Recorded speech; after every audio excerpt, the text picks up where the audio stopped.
ချန်ပီယံလောင်းလက်စွမ်းကိုပြက19နှစ်သမီးလေးရဲ့ရှုံးပွဲမရှိစံချိန်ကိုရပ်တန့်ပေးလိုက်တဲ့ဗရော်နီကာ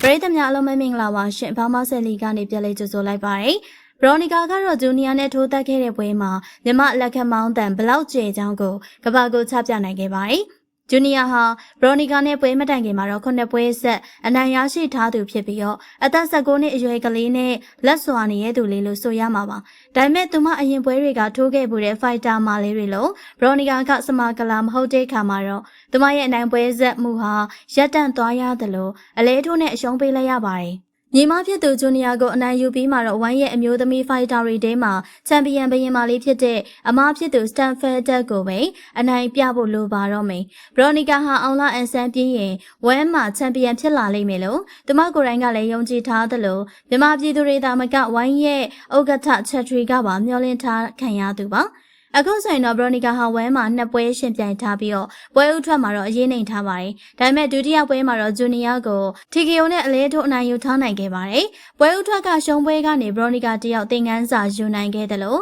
ဒုတိယပွဲမှာတော့စနစ်တကျကြိုတင်ပြင်ဆင်လာခဲ့အောင်ကိုတွေ့ရပါတယ်။ချီလီဖိုက်တာနဲ့ပွဲမှာတော့ကတော့ဗရော်နီကာရဲ့အနေအထိုင်အစားအသောက်တွေမစင်ကျင်မှုတွေကြောင့်လူကတက်လုံးမရှိဘဲနဲ့ရှုံးပွဲနဲ့ရင်ဆိုင်ခဲ့ရကြောင်းသူမကိုယ်တိုင်ကရင်ဖွင့်ထားပါတယ်။နောက်တစ်ပွဲမှာတော့ရှေ့ပွဲကအမားတွေကိုသင်ခန်းစာယူနိုင်ခဲ့ပြီးတော့ဗရော်နီကာဟာအချင်းမဟုတ်ပဲကရန်စက်သစ်မဲလေးဖြစ်ကြောင်းကိုအလုံးနဲ့သက်သေပြနိုင်ခဲ့ပါတယ်။ပွဲအကြောင်းပြောရမယ်ဆိုရင်တော့ဗရော်နီကာအနေနဲ့ပထမချီကလေးကအလဲထိုးနဲ့တောင်အနိုင်ရသွားနိုင်ပါတယ်။ပထမချီအပြေးကနေမှဂျူနီယာကိုအမတ်စင်ရေရအောင်ညာဖြောက်လက်သီးတွေနဲ့ထိထိမိမိအကျုံးနိုင်ခဲ့ပါတယ်။ခေါင်းလောင်းတီးသွားလို့တာဂျူနီယာအတွက်တက်တာရသွားခဲ့ရပါဂျူနီယာအနေနဲ့လည်းအသက်ငယ်ပဲမဲ့ဇာကတော့မခေသူလို့ဆိုရမှာပါဒုတိယချီပြန်ဆရမှာသူတင်ကိုတင်နဲ့ပြန်ထိုးနေခဲ့သေးပါတယ်ဒါပေမဲ့လည်းဗရော်နီကာရဲ့လက်သီးတွေအောက်မှာတောက်မခံနိုင်တော့ဘဲနဲ့ဒုတိယချီမှာတော့နှစ်ခါလဲကျသွားပါတယ်ဒါကြောင့်မဲ့ TKO နဲ့ပဲအတိုင်းပွဲရက်ပြီးတော့ဗရော်နီကာကချွင်းချက်မရှိအနိုင်ရသွားခဲ့ပါတယ်ဗရော်နီကာအနေနဲ့ဒီပွဲမှာအနိုင်ရသွားခဲ့တာမှန်ပါတယ်။ဒါပေမဲ့အနည်းငယ်တော့လိုအပ်ချက်လေးတွေကရှိနေကြောင်း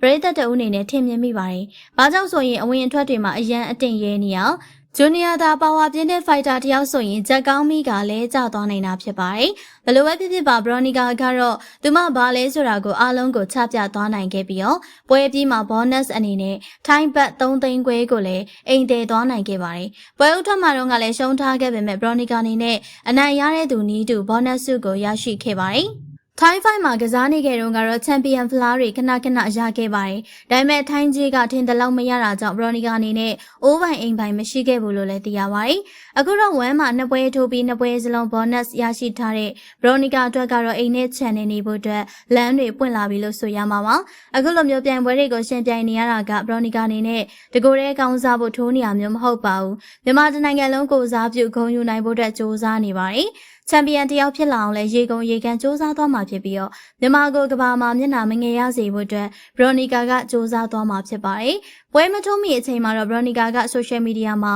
အများပြောသမျှလိုက်ရောင်ပြီးတော့အခြားဖိုက်တာတွေနည်းတူဝေလီလီဖြစ်လာမှာပါလို့ဝေဖန်နေတဲ့သူတွေကိုလည်းဗရော်နီကာကအလဲထိုးနဲ့နှုတ်ပိတ်စေနိုင်ခဲ့ပါပြီ။ချန်ပီယံလောင်းလေးဗရော်နီကာအတွက်ဂုဏ်ယူအားပေးစကားလေးတွေကိုပြောခဲ့ကြပါဦးနော်။အဆုံးထိကြည့်ရှုပေးရတဲ့အတွက်အားလုံးကိုကျေးဇူးတင်ပါတယ်ရှင်။